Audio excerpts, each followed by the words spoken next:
오늘 은혜 받으실 하나님의 말씀은 창세기 22장 15절부터 19절입니다. 구약 성경 28면입니다. 우리가 함께 이 말씀을 읽으실 때 살아계신 하나님의 음성으로 들으시기 바랍니다. 그럼 읽도록 하겠습니다. 여호와의 사자가 하늘에서부터 두 번째 아브라함을 불러 이르시되 여호와께서 이르시기를 내가 나를 가리켜 맹세하노니 네가 이같이 행하여 네 아들 네 독자도 아끼지 아니하였은즉 내가 네게 큰 복을 주고 네 씨가 크게 번성하여 하늘의 별과 같고 바닷가의 모래와 같게 하리니 네 씨가 그 대적의 성문을 차지하리라.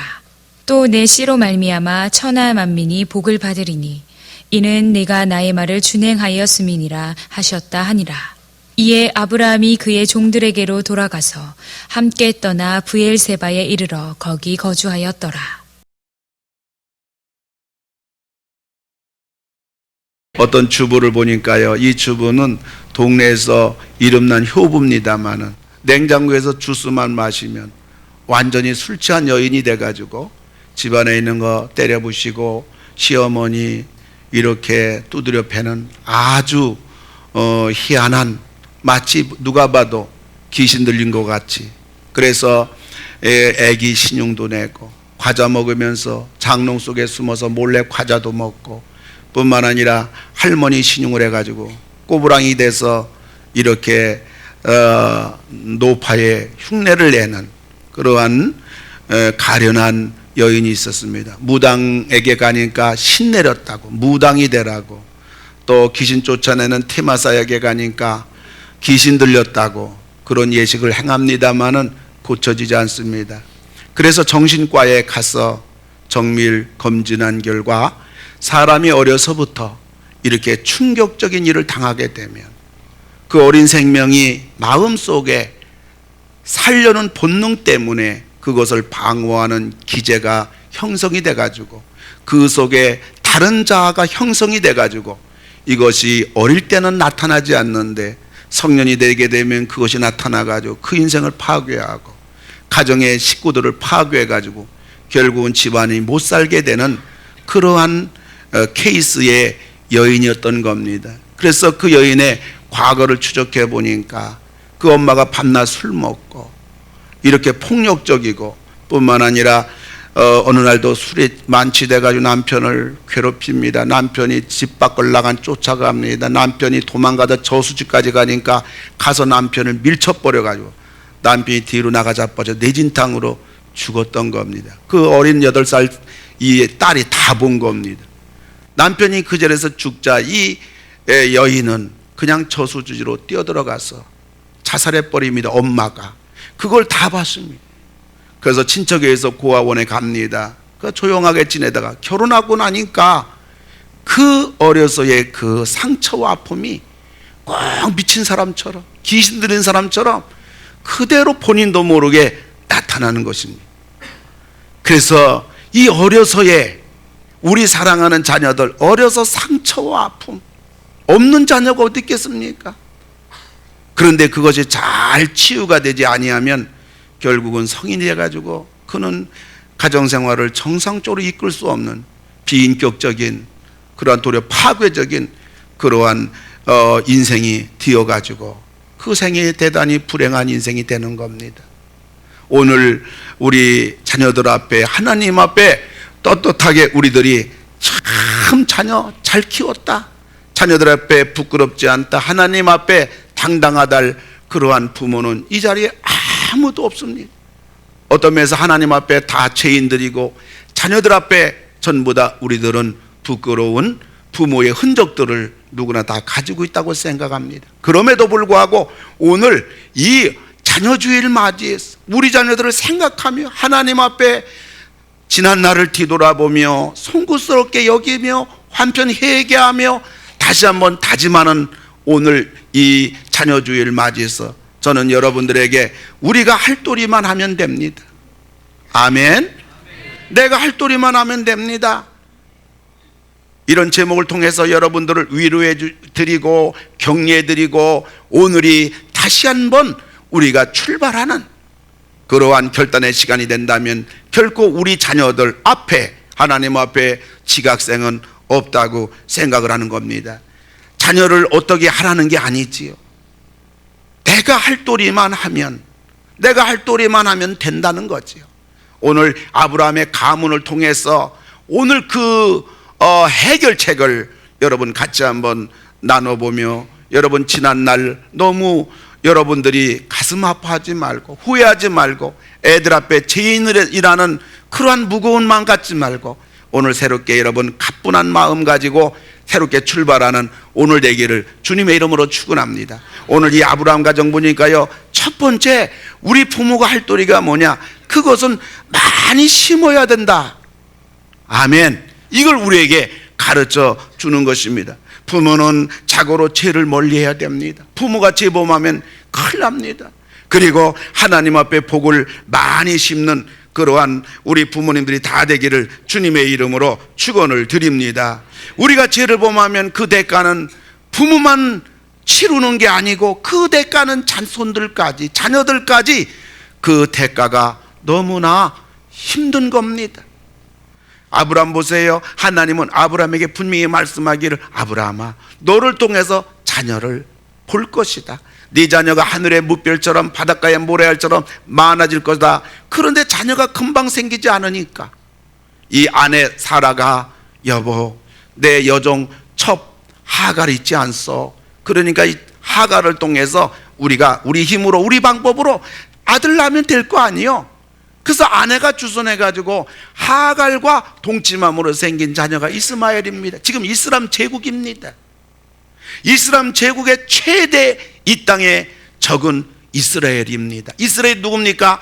아브라함 몸에서 난 아들 이삭의 그 후손들입니다. 다시 말하면 이 아브라함이 죄를 범함으로 인해서 아브라함의 육신의 후손들이 지금 저주의 고통을 지금 중동과 이슬람 제국으로부터 당하고 있는 역사를 수십 년간 우리는 지켜보고 있는 것입니다. 뿐만 아니라 아브라함의 영적인 후손이 누굽니까? 예수 그리스도를 나의 구세주로 믿는 우리 기독교, 저와 여러분들이 아브라함의 영적인 후손이 돼서 하늘의 무별처럼 바닷가의 모래알처럼 전 세계 수억의 크리스찬들이 예수를 믿고 있는데 그 이슬람 제국으로부터, 이스마엘의 후손으로부터 우리 기독교는 최대의 위협을 지금 당하고 있는 것을 우리가 보게 됩니다. 여러분, 아버지 다윗이 남의 아내 밧세바를 건드렸습니다. 그로 인해서 그 저주는 상상을 못하는 겁니다.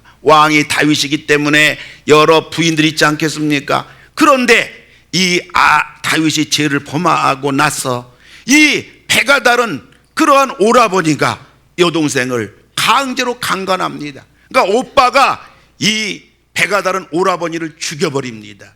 뿐만 아니라 이 압살롬이라는 아들이 아예 아버지 가슴에 칼을 꽂습니다. 반역을 자행합니다. 그러다가 그 아들 또 죽임당합니다. 다윗의 가정이 완전 산산조각이 났습니다. 여러분, 죄는 저주예요. 죄는 망하게 이르는 지름길이에요. 우리는 죄를 무서워해야 돼요. 할렐루야. 근데요, 아브라함이 하나님 앞에 순종할 때마다 하나님은 폭발적인 복을 약속하셨습니다. 창세기 12장에 볼 것 같으면 1절에 보면 여호와께서 아브라함에게 이르시되 너는 너의 고향과 친척과 아버지 집을 떠나 내가 네게 보여줄 땅으로 가라. 예, 순종합니다. 결과는 뭡니까? 내가 너로 큰 민족을 이루게 해주겠다. 큰 민족은 뭐예요? 아브라함과 아브라함 자손에게 하나님이 복을 주겠다는 겁니다. 아버지 아브라함이 순종했는데 그 복은 아브라함뿐만 아니라 그의 모든 자손들에게 복이 끼치는 것입니다. 뿐만 아니라 창세기 13장 14절 16절 보면 너는 눈을 들어 너희 있는 곳에서 북쪽과 남 그리고 동쪽과 서쪽 바라보라. 보이는 땅을 내가 너와 네 자손에게 주리라. 할렐루야. 우리에게만 주는 게 아니란 말, 자손들에게 주는 거란 말이에요. 뿐만 아니라 창세기 22장에 17, 18절 보면 내가 네게 큰 복을 주고 네 씨가 크게 번성하여 네 씨가 그대적의 성문을 차지하고 네 씨로 말미암아 천하 만민이 복을 받으리라. 여러분, 하나님을 부모가 사랑하고요, 여러분 이 하나님 앞에 복을 심고요, 여러분이 이 믿음의 길 잘 걸어가고요, 여러분이 하나님께 순종하고요, 여러분이 힘들지만 어렵지만 희생하며 하나님을 잘 믿고 갈 때 억울해하지 마세요. 왜 나만 이 믿음의 길 걸어가야 되냐고.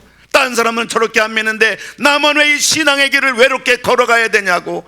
여러분들 억울해하지 마세요. 하나님이 그걸 다 보시고요, 너와 네 자손에게 하나님은 반드시 복을 주는 줄로 믿으시기 바랍니다. 그러니까요, 부모인 아브라함이 어떻게 했느냐에 따라서 그의 자손의 운명이 결정된 겁니다. 우리가 해야 할 도리는 바로 이것인 것입니다. 우리들의 죄를 범해서 우리 자손들이 하나님께 버림을 받게 하지 말아야 되고요, 우리가 거렁뱅이가 되게 하지 말아야 되고요, 우리 자손들이 하나님께 복을 받을 수 있도록 우리 부모는 하나님 앞에 복을 심어야 됩니다. 죄를 범하면 안 됩니다. 우리가 할 도리는 이겁니다. 이건 우리가 할 수 있잖아요. 이걸 여러분 하나님 앞에 많은 복을 심어서 하나님을 잘 믿어서 여러분과 여러분 자손들이 무한한 하나님의 약속된 복을 다 받으시는 여러분 되기 주의 이름은 축원합니다. 많이 심으라. 두 번째는 많이 기도하라는 것을 우리에게 가르쳐 주는 겁니다. 우리가 자녀를 위해서 뭐니 해도 우리가 할 도리는, 부모가 할 도리는 기도입니다.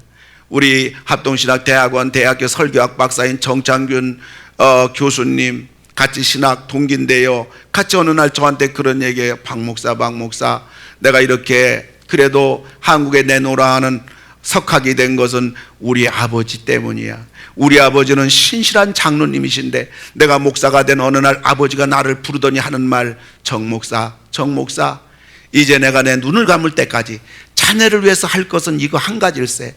아버님 뭡니까? 내가 자네를 위해서 하루에 2번씩 눈 감을 때까지 하나님 앞에서 약속하겠네.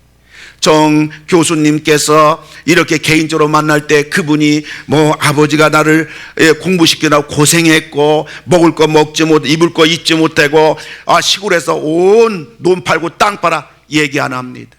그 입에서 고백하는 말은 뭐냐면 우리 아버지 기도해 주셨다. 내가 오늘 나의 이 나 된 것은 첫째는 하나님의 은혜고 둘째는 아버지의 기도다.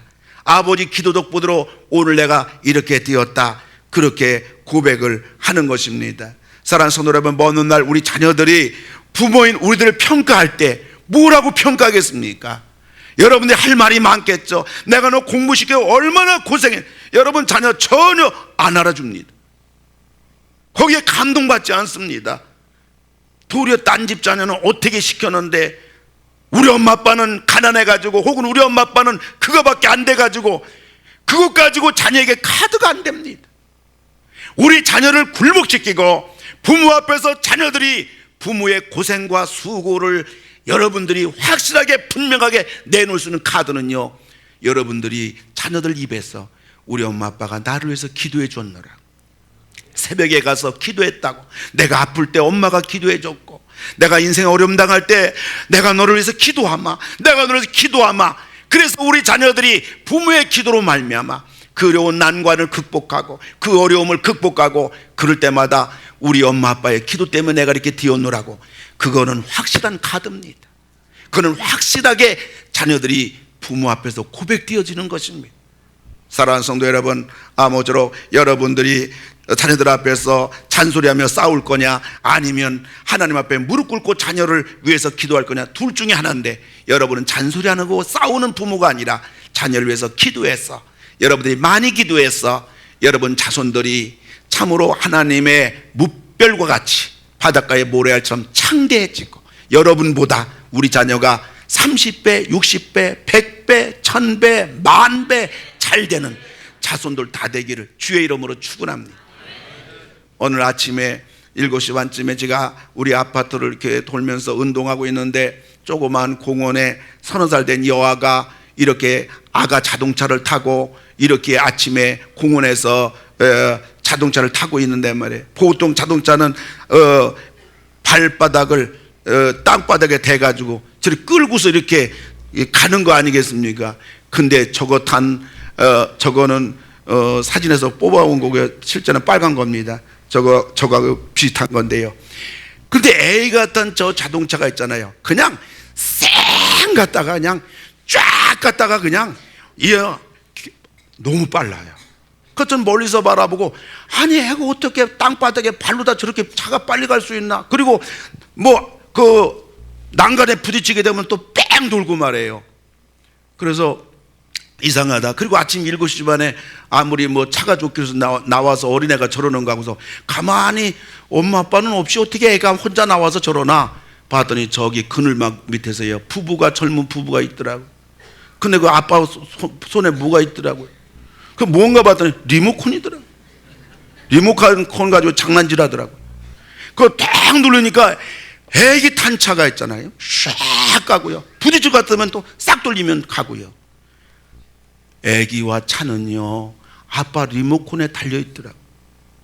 여러분, 우리 자녀들, 도망가는 자녀들, 자꾸 커가는 자녀들, 꿈이 있고 자기가 고집이 있고 주관이 있고 세상에서 보는 게 있고, 그러나 우리 자녀들을 무엇로 부모가 조정하고 그들에게 바른 길을, 신앙의 길, 축복의 길, 인생의 험난하고 어려운 그러한 수많은 장애물 앞에서 어떻게 우리 자녀가 고속도로 달려가듯이 어떤 난관과 어려움 속에도 자녀가 헤쳐나가고 그들이 승리할 것이고 그들이 해결할 것이고, 어떻게 우리 자녀를 우리가 조종할 수 있을까요?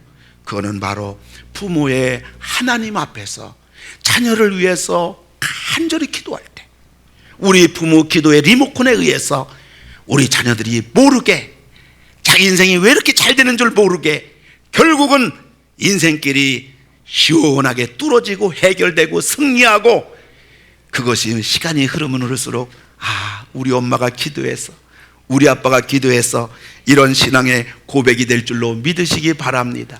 많이 심어야 될 뿐만 아니라 많이 기도하는 우리 부모님들 힘들지만은 여러분이 그 길을 무엇보다도 잘 걸어가시는 여러분 되기를 주의 이름으로 축원합니다. 세 번째는 많이 가르치라는 것입니다. 우리가 우리 자녀들을 신앙으로 양육하란 말이에요. 물론 자녀들의 신앙도 부모가 생각하는 대로 원하는 대로 다 되는 건 아닙니다. 그러나 부모가 먼저 자녀들에게 신앙의 본을 보이는 것이 얼마나 중요합니까? 부모의 신앙의 본은 100번 1000번 잔소리보다도요 더 큰 영향력이 있는 겁니다. 어느 목사님이 길을 가다가 성도집이 길가 옆에 있기 때문에 부지불식간에 들어갔습니다. 그 성도 가정에서 아이고 목사님 오셨어요, 어서 오세요. 내가 지나가다가 우리 성도님 가정에 하나님 말씀 전하고 싶어서 잠깐 들렀습니다 하고 방에 앉아서 성도님 성경책을 이렇게 좀 가져오십시오 그렇게 부탁합니다. 그러니까 그 성도가 무슨 생각했냐면, 우리 목사님에게 우리 가정이 그리고 우리 자녀가 얼마나 우리 아들이 믿음이 좋은가 이번에 보여줘야겠다. 그래가지고 이제 어린 아들에게 말합니다. 우리 아들, 안방에 가서 말이야, 엄마가 늘 사랑하고 좋아하는 그러한 책을 가져다 주겠니? 그랬어요. 근데 이 왼수가 성경책 가지고 올 줄 알았는데 갖고 온다는 게 뭘 갖고 왔냐면 백화점 물품 구입 목록을 갖고 온 거예요. 엄마가 현대백화점에 뭐가 있나, 롯데백화점에 뭐가 있나, 몇 할인이 어떻게 되나 밤낮 그걸 체크하고 보는데 엄마가 사랑하고 좋아하는 책, 그거야 백화점 물품 구입 목록이지. 그걸 갖고 왔어요. 여러분, 이게 무슨 망신입니까? 우리의 자녀들은요, 우리들의 아주 작은 것까지 다 알고 있다는 사실을 여러분 알아야 돼요. 저는 어렸을 때 우리 엄마 아빠의 생활을 많이 기억합니다. 근데 우리 부모님은요, 제가 그걸 아는 걸 알겠어요? 여러분이 그걸 우리가 알아야 돼요. 그래서 그런 말이 있어요. 자녀들을 일컬어 하나님이 보내신 우리의 정보원이다. 우리는 모든 걸 예상 밖으로 자녀들이 다 알고 있다, 그 말이죠. 우리 모통이들 선교의 대표가 되고 북한과 중국, 몽골, 이스라엘에 성경을 밀수출하는 특수사역하는 그러한 이상 목사님, 우리 교회도 몇 번 오신 분이지만 참 대단한 목사님인데요, 그 목사님이 어려서 말더듬쟁이였다고 그래요. 말을 제대로 못하는 더듬 됐는데, 그 이상 목사님이 예 하나님이요, 그 책을 이제 제가 거의 다 읽어가고 있는데요, 그 책에 보면 그런 내용이 나와요. 말더듬쟁이 아들에게 우리 엄마가 한 번도 그것 가지고 기죽이고 책망한 적이 아니고 늘 엄마가 자기한테 이런 얘기 했다고 그래요. 넌 귀한 사람이야. 넌 귀한 사람이야. 꼭 그 얘기를 해줬대요. 그래서 자존감을 늘 엄마가 심어주었느라고. 그리고 엄마가 어려서부터 얼마나 성경 읽어야 돼. 그래서 7살 때 성경을 이독했대요. 참 우리 부끄럽잖아요. 7살인데 이독을 했다는 거예요. 그리고 1950년 이북 사람이거든요. 50년 5월 달에 아이가 꿈을 꿨는데 이 달구지에다가 집에 이삿짐을 싣고서 달구지가 가고 자기가 그 뒤에 따라가는 그런 꿈을 꿔서 너무 이상해서 이 부모님이 목사님 사모님이에요. 엄마 나 어젯밤에 꿈을 꿨는데 우리 이사 가는 꿈 꿨어. 달구지에 내가 갔지 했더니 야 우리 이사 온 지 얼마나 된다고 그런 얘기냐. 이사 안 가. 근데요 1950년 한 달 반 만에 6.25 전쟁 났잖아요. 그 짐을 그대로 달구지고 가는 거예요. 애는 이사 어린아가는 달구지 따라가는 거예요. 그때 엄마가 이 아들 보고 이런 말 합니다. 네가 예언을 했구나. 그 말 딱 한 거예요. 그러니까 7살 나는 이 아이가 하나님이 이 아들을 통해서 정말 예언 아닌 예언이잖아요. 그걸 엄마가 그냥 범상 여기지 않고 그 사건 앞에서 달구지 가는데 네가 예언을 했구나. 그 말을 딱 한 거예요. 그때 이 이상 마음속에 무슨 마음이냐. 내가 보통 하나님 사람이 아니다. 이게 온 거예요. 그리고 7살 된 어느 날 어머니는 너 목사가 되라. 그리고 너 목사가 되면 갈 나라가 있어. 몽골, 소련, 중국. 그리고 하고 뒤돌아보고 막 우는 거예요. 엄마 왜 울어? 너는 말이야 북한을 가야 돼. 그 말 한마디 7살 때 그 말 가지고 이분이 북한에 생명을 지금 걸고 있는 겁니다. 그리고 10년 흘렀어요. 17살입니다. 근데 어느 날 네가 미국 시민권을 얻어야 그 당시에 북한을 갈 수 있으니까 미국 가야 돼. 그 집이 찢어지게 가난하지만 그러면서 나를 따라오느라. 그래서 17살 된 아들이 따라갑니다. 따라서 병원을 들르는 거예요. 나가요. 병원 4군데 병원 들른 거예요. 그냥 나오는 거예요. 그러면서 결국 이런 얘기합니다. 너 내가 왜 병원에 간 줄 아니? 몰라요 엄마. 너도 알다시피 매일 거지들이 교회에 오는데 밥해 줄 것이 없어서 피를 뽑아 그 돈으로 밥을 해 먹였는데 너를 미국에 보내야겠는데 피를 뽑아서는 안 될 것 같아서 내가 눈을 뽑아 팔려고 병원에 갔다. 그러니까 엄마가 눈을 피 뽑아가지고는 거지들을 계속 돈이 필요할 때마다 피 뽑아서 거지들 먹였는데 아들 미국 보내려니까 피 뽑아서는 안 되기 때문에 눈을 뽑아서 팔려고 했는데 병원에서 뭐라고 하냐. 눈 뽑아서 파는 그 돈보다도 수술 비용이 더 많이 듭니다. 안 됩니다. 네 군데 거절당한 겁니다. 예 하나님, 예 어머니. 이게 대명사입니다. 이분이 이상 목사님이. 근데 화가 났어요. 엄마 꼭 그렇게 해서까지 미국에 가야 해요. 가야지. 복음을 위해서는 죽어도 쓰러져도 가야 한다. 너 평양에 가거든 절대 돌아오지 말라. 거기서 죽어 거기서 묻혀.